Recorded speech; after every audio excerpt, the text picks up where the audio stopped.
Hello, welcome to Tub Talks with Damon. My special guest today is Scott Kramer, psychotherapist in New York City, community advocate, personal hero, and you're going to hear about why in a minute. But welcome to the Tub. Thank you. Thank you for being here. Yeah, it feels wonderful. How is it? How is it to be in the tub and hanging out with your buddy and just like relaxing? This is wonderful. You know, New York bathtubs aren't always this luxurious, so I'm really happy to be in here. Yeah. I love a bath. Well, because in Brooklyn we know how to bathe. Yeah. Contrary to popular belief, but we don't have to touch that. Okay. So, welcome to the Tub. First thing I want to ask you, and the question I'm asking all my guests this season, what do you like most about your body? What do I like most about my body? I think that I like my eyes and my teeth. What do you like about them? I like that my eyes are green. Mm-hmm. So show the people at home.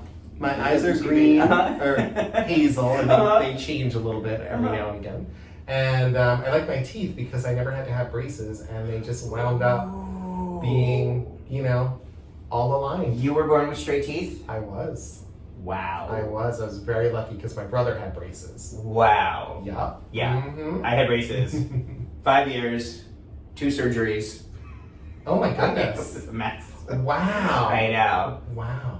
I know, it was really... So actually one of the surgeries I associate with our buddy Pat, who I'm going to talk about in a minute. Mm-hmm. But first I want to talk about you and talk about why you're in the tub, what I have seen you do. I had met you almost 12 years ago. Yeah. And you were still working at Hedrick Martin. That's right. Yes. And now you sort of phased into private practice. Yeah. Mm-hmm. But unlike a lot of therapists in private practice, you have continued to ensure that you continue to make contributions to the community and access affordable, even free psychotherapy services and groups and support to the community, like the entire time I've known you. Yes. Tell me more about this. How did this come to be? Well, I feel that I always need to be helping my own community. Mm-hmm. And so that's part of the reason that I became a social worker / psychotherapist, is because it was around 2004, and the meth usage was becoming an epidemic in the gay community, and I really wanted to help our community through that. Mm-hmm. So I went back to school full time, and I got a social work degree, and I said, I'm gonna help. And I did. And so I figured, you know, why not just keep helping? Wow. Was it someone you knew or something that happened that really led you to see what was the meth problem at the time? The only thing that I really remember is that Peter Staley paid for the billboards that went up all around 8th Avenue at the time, and they were in bus stations, and they were on sides of buildings, and so that really showed me. It was just all about meth. If you have a meth problem, maybe give a call to so-and-so. Wow. Yeah. So that right up from the outset was a specialty that you were able to work with. Gay men and meth. What would you say has been the biggest barrier to helping people, gay men who are coping with meth issues, or struggling? I think that one of the hardest issues is that I need to let people make their own decisions and live their own life. Because sometimes when people are actively using and making decisions that may not be the best for them, it's really, really hard to not tell them what to do. But rather, I have to sit there and listen and support in a non-judgmental way, while still wanting them to be happier and to, you know, live a successful life. Wow. So that's toggling a balance there of caring for your clients, which I know you genuinely do, but also not being the parental ordering people, telling people what to do. Right. Because I can't tell anyone how to live their life. Right. I agree. That's why I have a whole thing against the word should, especially because of the work we do and the healing profession. That generally, if you tell people what they should do, they kind of do exactly the opposite. And I think that's especially true when we're looking at meth, and it's a really tricky drug. And so it sounds like you really work to contain a space where people are heard, supported, and cared for, even if you don't agree with every decision they're making. Absolutely. I mean, I think that there's so many people that just live their lives in different ways. There's 8.5 million people in this city, and so I meet people all the time who I agree with sometimes and I don't agree with sometimes. But when it comes to psychotherapy, people really need to be heard. They need a compassionate person on the other side, non-judgmental, even though I'm thinking, well, I might do that differently. But that's a good thing to think about because it's another perspective. And so, if anyone's going through a breakup or anxiety or depression or having trouble dealing with the pandemic for almost 2 years, I need to listen to how they're coping and maybe provide some more coping skills or different coping skills that they may not have thought about. So what are some of the issues that have come up now amongst the community and your clients during the pandemic? People miss people. People miss touch. People miss intimacy. People miss regularity and normalcy. It's coming back a little bit, but not everyone is quite at the same point in terms of comfortability in going out or going to Broadway or things like that. So I think that that's really the hardest part. And another really hard part is that, most psychotherapists during the pandemic went virtual, which I did as well. And so when that happens, I'm not seeing the people. I can't touch them. I can't shake their hand. I can't give them a hug. And I think that is a detriment to psychotherapy as a whole. Do you plan on returning to an office at some point? At some point I will, Okay. yeah. I'm not sure if I'll go full-time or part-time or what, but I'll definitely always have an office in the same way that I'll always have people that I can see without payment because everyone needs some kind of support. And not everyone is able to pay the amount of psychotherapy. Not everyone has insurance, and it shouldn't be how do I say this? I gotcha. It's not a luxury, it's a necessity. Not a luxury. In a just world and a healthy society, this would not just be available to the privileged. Right. And you have always lived your career by that value system of making therapy and support available. Prior to the pandemic, I recall that you did a lot of wonderful groups at the center. You called them the High Five groups. Yes. Tell me more about the High Five groups and where those are at now. So High Five was a group for people living with HIV that wanted community and wanted to talk about what was going on in their lives. And so when I first became a social worker, I said, I want to start a group and I really want to help my community. Being HIV positive since 1988, I really felt a strong bond. And so I just put up flyers and ran this group and people came and it was amazing. And I had it in the Keith Haring bathroom. And Keith Haring at the passed center. away. Passed away from complications of AIDS. And so I figured, what a perfect place to have it. When Keith Haring are all around staring down at us, Lots of penises in there. Lots of penises Lots of art, in there. lots of penises. It's wonderful. Yes. And then I wanted to continue on, so I got my own office space, and then I was running the group in the office space. And now, though, it's a little bit different.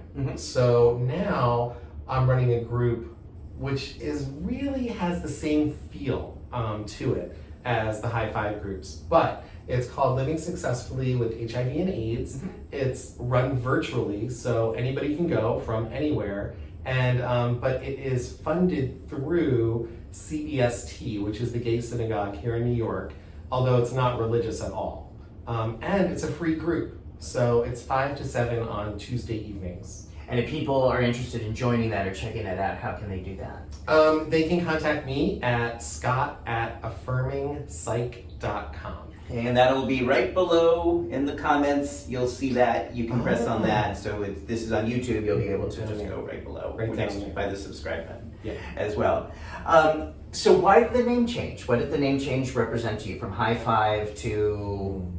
I forgot the new name. Living Successfully with HIV. Okay. So tell me about the transition. I think that the transition was the way it was because originally I didn't feel complete ownership over the group.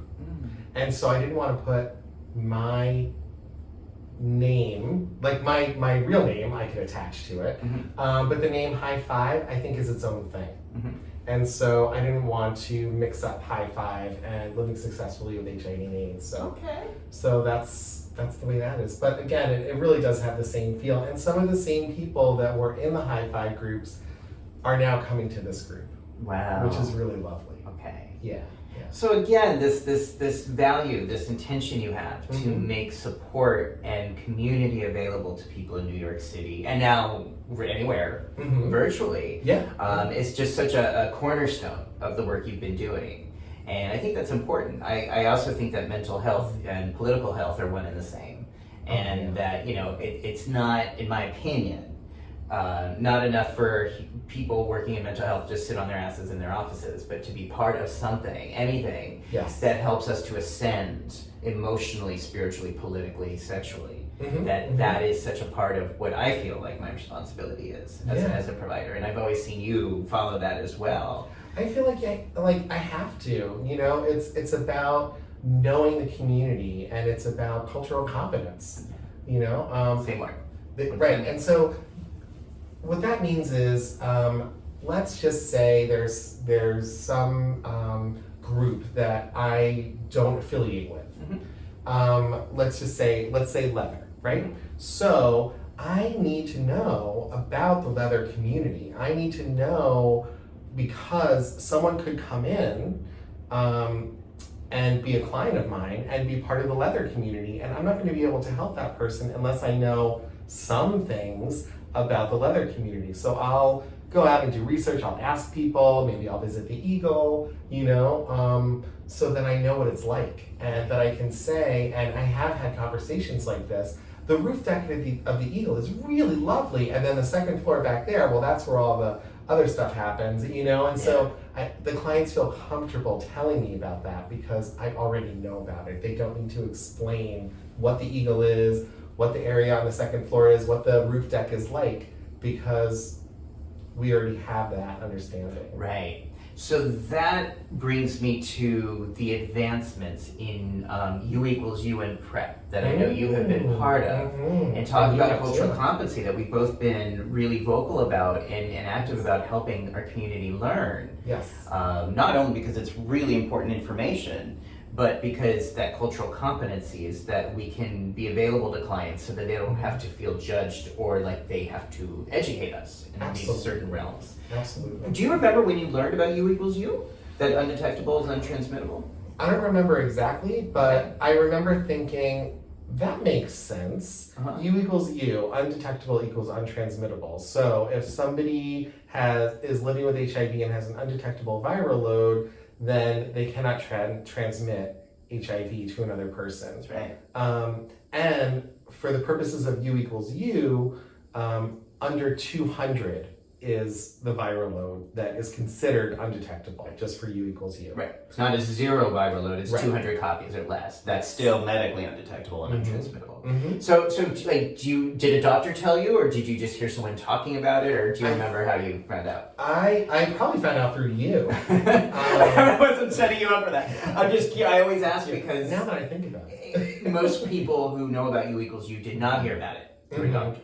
Most of them learned about it through a friend or an article or a community member, and I'm still, I still have my issues with that. Yeah. And same with PrEP. Now, I want to let everybody know, because people know that I talk a lot about PrEP, you were the first or maybe second person I ever told and shared my hopes and fears about using PrEP with 10 years ago. In the summer of 2011. And I just remember you being there for me and understanding. And I was like, oh my God, this guy is so amazing.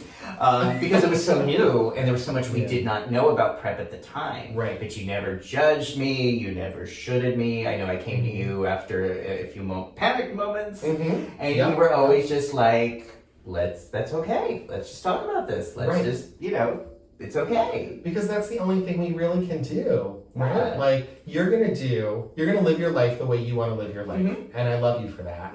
And who am I to tell you do it this way or do it that way. You got to do it your way. Yeah. And so, of course, I'm going to be there for you. Yeah. But you know, a lot of people in healthcare, a lot of people in mental health care don't follow that. You know, and then that's, you know, again, one of the things I know that you stand up and that I stand up for is to say, you know, I can't tell anybody what to do. I have no right or authority to tell anyone what they should do with their bodies, because or their votes, or their thoughts, or their feelings, or their butts, or their cocks, because it's like, that is not my business. Right. But to help people find the tools and the methods and the strategies and the connections that mean the most to them throughout the lifespan. I agree. Right? Completely. Now, the other thing we have in common is the soundtrack of our lives. Which, even though we didn't know each other growing up, we have followed a very same soundtrack of 80s music. Specifically, I brought this. I wanted to have Pat with us in the tub. This was a VP pass because I got to meet her again and talk with her again thanks to you a couple of years ago. Yeah. And I've gotten to meet her now a few times thanks to you. That's right. So for me, Pat Benatar was like, I first heard her when I was 10 years old, and this was long before social media. I didn't even have cable TV. All I had was radio and television, antenna television. And music and television were like my conduit to the outside world. I didn't like being a child. I hated school. And I just used music, and specifically Pat Benatar's music, to give me a soundtrack to what my life could be. That it could be better, that it could be fierce, that it could be sassy, that I could be all these things that Pat represented throughout the 1980s when she did 7 albums in 7 years. But how did you learn about her? How did you find out about her? So, I found out about Pat Benatar, probably I was, I don't know, 13, 12, 11, and I was visiting my neighbor, Patricia and Michelle, and where were you living? In Bronxville, and they lived just down the street, and they had this record player, and it was Get Nervous, and I saw the record cover, which is like this crazy record cover, and I heard Shadows of the Night, and that was it. And then my friend Jenny, who's now a doctor, she went to the concert in New Haven. The New Haven concert of Get Nervous that everyone saw. So that's on video. That's incredible. And then you started over 20 years ago. You started walking and participating in the AIDS Walk here in New York City as Team Invincible. Invincible, the Pat in honor team. of Pat. Yes. And I know she knows this. I know that you've been in contact with her about this. But for more than 20 years, you raised funds and raised a lot of money for gay men's health crisis, but in honoring Pat Benatar's message as well, that we will be invincible. Yeah, a win-win. How did you let her know? What was it like to tell her about this? How did I do that? I think I must have written to the president of the fan club or something, and I let him know, and somehow I was able to finagle my way backstage one time, and I told them about it, and they were very excited, her and her husband Neil, and they were very excited to support me in this endeavor. So, you know, we have her approval, and it's fantastic. And then for a number of years while I was a graphic designer, I would present her with these, you know, extra big checks to GMHC so that she would know how much that we raised in her name. Wow. Yeah, it was very exciting. Such a beautiful full circle. Yeah. And, you know, I think people don't always realize that even famous people like Pat Benatar and many in that ilk, they really appreciate hearing how their message has affected the world in a positive way. Definitely. And I think sometimes we think like, well, they're famous, they don't care, you know, but I know that she's very humbled and moved by your efforts. And you know, you've heard that from her too. So. So it's just amazing, you know, how sometimes we were growing up in different times, different parts of the country, but unified by this music that meant so much. Which is amazing. And I can tell you, I've met many lifelong friends through Pat's music, like through the fan club and the music and activism, and it's really wild. But music really can bring everyone together. Yes. Which album is your favorite? I guess I would probably say Precious Time. Wow. Okay. I play that the most. It's just the one I go to. Yeah. So that's a great album. Yeah. And I say, you know, very prophetic because of her song Evil Genius, which was way ahead of its time. It's all Columbine and... What's your favorite? Crimes of Passion, the second one. Because that was the moment for me when that album came out. That was the moment that I fused with her as an artist. I was only 9 years old, but her music fused with where I was at. Every song has a meaning and a memory to it from 4th and 5th grade.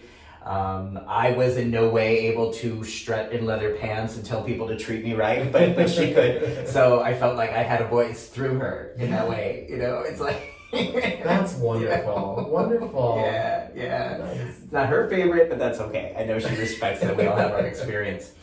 Scott, I love talking with you in the tub. Thank you for having me Yes. in the tub. What do you think going forward needs to happen in our community in terms of ascending from here on out with our mental health, our spiritual health? What would you like to see happen over this next year in New York City and beyond in order for us to heal and continue to grow? So Simple question. I think that I would like to see more opportunities to meet in groups, in smaller groups, because I think that people do not go out and talk to other people because they're afraid of rejection.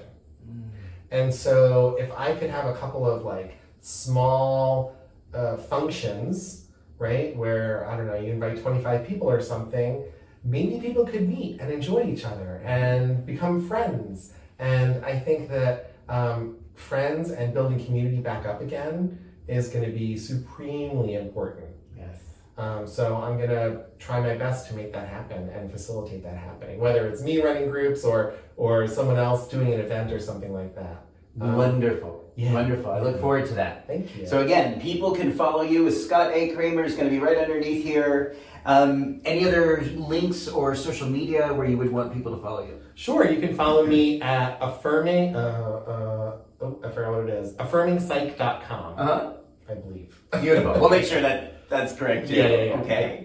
Sweetie, thank you. Thank you, Damon. Love you. It's So great to have you in the tub. Love you too. If you like the show, subscribe below. Share this with other people. If you don't like the show, share it with somebody who you hate. And keep watching Tub Talks with Damon for more wonderful guests and ideas and thoughts about how we're going to go forward in this world. Thanks, everybody. Be well and safe, Bye. everyone. Bye.